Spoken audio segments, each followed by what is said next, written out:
What's good, YouTube? And welcome to the answer of a question no one was asking. How much could a light fiend search spell really impact the American TCG market? And it turns out it's quite a bit, so we'll try to go fast through these because new support equals prices going brrr. Majesty's Fiend's secret rare has gone up quite a bit. Luckily, there's still easy access other versions, but this is by far the nicest looking one. The unlimbs are now pretty much lowest, I think around 11 some odd, and first edition goes all the way to $18 very quickly, with even some sales in that range, so that's pretty wild. Most of the unlimbs have sold under the $10 mark though up to this point. We also have Magical Musket. This is the first deck I thought of. I was like, I've played that deck that has light fiends besides Fabled, and Fabled also went pretty crazy. And we see here, Magical Musket Cross Domination still does not have a reprint. Now, you might recall, this actually fell out in price originally because it was not one of the short prints when everybody thought it would be one of the short prints.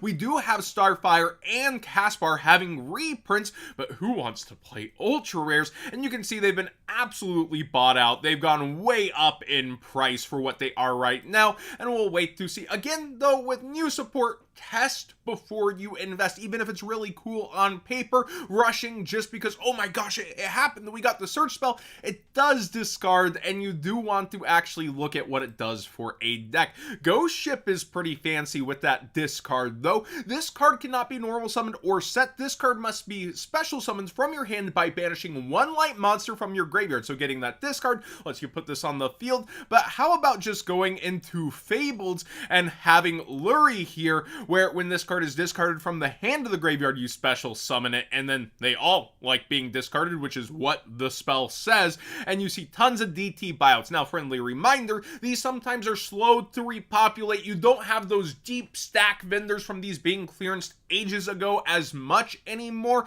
and yeah, remember the Fabled Unicorn just had a run in the metagame not too long ago. And we also see Fabled Raven getting, you know, secret rare sales rates and people going after first editions, etc. It is interesting to actually watch how many buyouts this one spell has created. I want to talk about Battles of Legend real quick because we now have 6, really 5 total cards over $10 in the set, which is unusual for these side sets. It's still pretty readily available. The Utopia, of course, short printed, and we also have number 90 Galaxy Ice Photon Lord, the secret rares of Absolute Zero and Stratos, which, wow, high rarity heroes going up in price, who would have guessed? And then Yubel, which people just can't seem to get enough of right now. You also have weird buyouts that we've covered in the lower end, like Darkness Metal the Dragon, as well as Judgment the Dragon of Heaven, and then you have Chaos Emperor the Dragon of Armageddon. I think this will probably go up over time, assuming there's not a reprint right around the corner, which prize cards tend to get that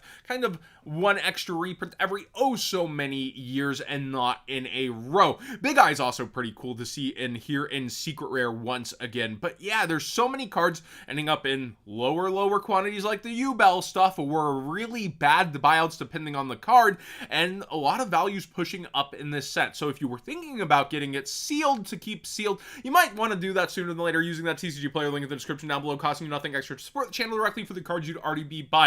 Battles of Legends, a name I usually wouldn't be betting against personally. Speaking of Yubel, Nightmare Pain's a card we haven't covered that has ended up going up in price. More Yubel support, getting even further more expensive. Branded seems to be on a bit of copium. Now, it is performing here or there. It got a top, as I understand, at the YCS, but like, really, like, you know, the prices just keep getting more ridiculous on pretty much any Albion in its highest form, although I would argue I like the secret rare more than the OG Ultra. You only have access to this one, and it continues to just stonk up into the 30s here again, and it's towards its high. And then you also see, like, I want to play the super rare of this Albion. It's going up too, and I mean, high rarity branded lore, I wouldn't necessarily bet against long-term. People love this line, but it does feel a little copium versus the current meta, and that's a theme. Like, the hero stuff going up continues past this, and ultimate rare branded fusion full buyout mode here around $63 and quickly hit 70 on the front page. And then we get into the heroes getting bought out too. I'm not sure where this originates. Elemental Hero Shining Neo Swingman, you can see consistently stonking and going on up towards $12. And basically the Discord just kept crying copium on this. I feel like heroes defy the market a lot as is though, and don't necessarily beat to the drum of a meta game either. Wake Up Your Elemental Hero though also going crazy at the same time, so alarm bells going off on how it's tracking these graphs from so many different places in the same way towards $30 out of Maze with no reprint in sight. It sometimes takes a very long time for a world premiere set card to end up reprinted, and that collector rare is pushing up too because of it, and the sealed still rather accessible at under towards 60 a box, thanks to Baroness getting bottomed out by Rarity Collection real hard. I know a lot of y'all still salty about that, and now Solemn Judgment's gonna get bottomed out by the next Rarity Collection. History repeating itself. Unchained Soul of Rage is going pretty crazy in price. Both the Secret and Ultra are pushing up. We've covered the Unchained being played as an engine and not just a deck, and the other pieces continue to get more expensive, not just Yama. And yeah, with only these two printings that haven't been, oh wow, we're like 3-4 years ahead of that now. It's been a while and they have gone up, and it's a really good card too, to be fair. I've covered staples going up in price, and I know it's the most boring advice that I can give, that people go, yeah, I know, but people don't necessarily get to it. Get your staples, especially out of Rarity Collection, before the next Rarity Collection. I've made myself clear many a time, and here we continue to see that prove to be true. Nibiru Quarter Century Secret Rare absolutely skyrocketing here in price, up towards $80 for the lowest listed. Somebody even spent $90. Yikes. Most of the sales in the 60 some odd range. We'll see where it settles, maybe around 75, or maybe it continues to stonk as people panic. People love to get the highest rarity they can, or the fit that they end up liking for the WCQ season, especially in their hand traps, before they rage quit and sell out at WCQ for some food because they didn't really budget right. I've seen it way too many times on the reel. Please prepare for your travels. But the ultimate rare is also going up in price, the OTS one with the good old wonky text. Ash Blossom and Joyous Spring Quarter Century Secret Rare is now from verified sellers about $200 lowest, but the sales stop at around $180. Tachyon Transmigration, I don't know why this card's gone crazy. Let me know. I've heard it's super popular in Duel Links right now. Galaxy Copium I don't think would be the reason, but yeah, this card's going pretty crazy in terms of we've seen it bought out before, but here it goes again, and the only near mint copy here is $22, and we even see sales up to $8 on the buyout. Tethys, Goddess of Light. I'm hearing this is for Edison. When you draw a fairy type monster, by showing that card to your opponent, you draw one more card from the deck. I've seen a ton of really dedicated players in the past to this deck, and it's around 30 some odd dollars on the buyout, and 50 is the lowest listing. But yeah, you can see even $38 on one of the sales here. Secret Rare, super nice, but there are other versions if you just want access. Dark Grepher for every single version seems to be starting to trend upward. I'm hearing this is also for back then, but people speculating ban list and Orcust Copium, Orcust Hype.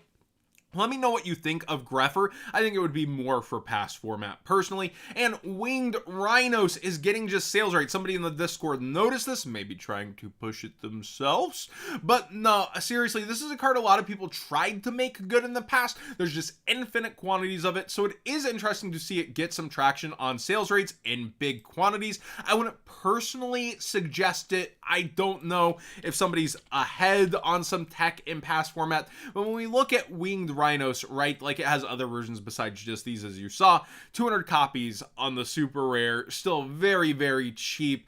Other versions that are pretty easy access commons, but once they go, I guess. Still, this super rare is just so abundant, and I feel like it's one everybody wanted to be good and just didn't find its way necessarily. But do you think it can do it? Finally, somebody's gonna break those past formats in like they have been, and crazy text shooting through the roof. I feel like it's been looked at from every angle in the past. Maybe somebody's gonna find something new, but I don't think so. And I'll eat my words if I'm wrong, like I usually do on the segment. Thanks for watching today's Market Watch. Please subscribe if you haven't already. Give this video a thumbs up if you enjoyed the conversation. Try to keep it as timely as I could, and have a great day. Seriously, I hope you have a good one.